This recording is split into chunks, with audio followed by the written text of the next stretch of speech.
Africa is potentially an agricultural powerhouse. The continent has 60% of the world's uncultivated arable land and could grow enough food to meet its own needs and export surpluses. Yet, hundreds of millions go hungry.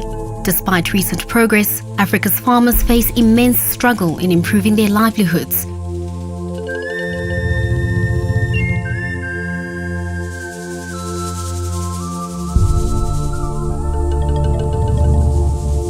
Changing weather patterns have further compromised their ability to feed themselves and ensure a constant food supply.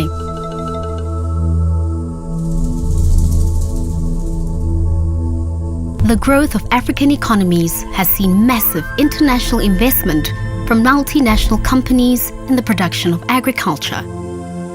According to the African Union, in Kenya alone, 20 million hectares of land is under large-scale agricultural production.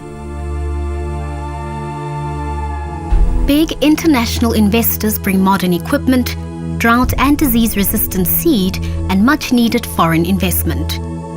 In exchange, they expect market access and a favorable business environment. This includes influencing legislation in their favor.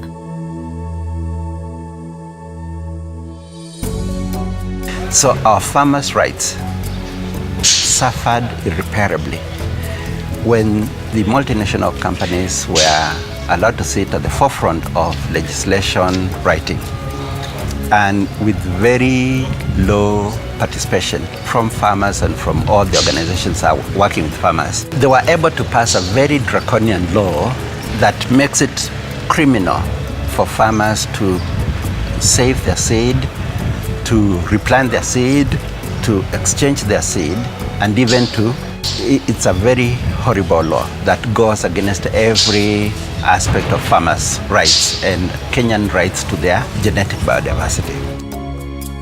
So the Crops Act of Kenya and the Seed Breeders Act do not recognize the constitutional clause that says seeds and local indigenous genetic resources belong to farmers. In many instances, it has resulted in small farmers having to pay for imported seeds for crops they have been growing for centuries. Why would commercial companies be in that area unless they are beginning to make a lot of money from that? And we know for sure, for example, that sorghum, which originated from this area of Africa, the US is the biggest producer of sorghum.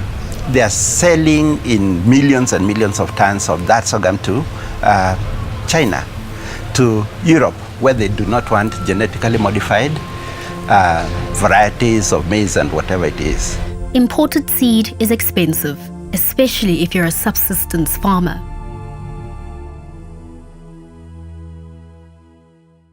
Seed Savers is an organization working with small farmers to develop their own seed banks using traditional local seeds they say have become drought and disease resistant over time.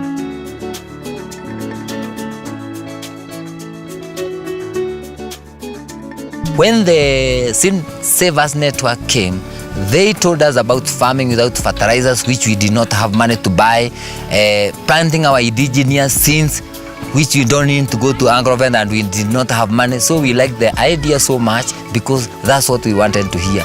We saw Seed Savers as God sent people. They came to us when we needed them most, and that's why we embraced this seed bank idea, or this organic farmer, with 2 hands, because we needed it. We really needed it at that time. They started the seed bank with only 2 varieties of maize and beans. Now they have over 40 varieties of seeds. Some are old seeds which were collected from old people in the community who were traditionally preserving them. Here we grow chia, which is internationally known, and it is grow here in bushes. But we don't have market for it. We have hibiscus seeds. In dry spell, it does very well here. We have chickpeas. We have our traditional yellow maize, which is very rich in beta-carotene. Seed Savers has partnered with another NGO, Hivos, to patent these seeds as open source to ensure they cannot be commercialized and remain accessible to local farmers. We have seen that most of the seeds come from multinationals. However, some of these seeds, hybrid seeds, are very expensive to smallholder farmers to afford. So if you go to rural areas, most of the farmers still use their own seeds that they used to do that were more disease resistant, pest resistant, as well as also they used to have that climate friendly qualities. CARO, that is Kenya Agriculture Research and Livestock Organization of Kenya, is now working with farmers to breed various seeds varieties.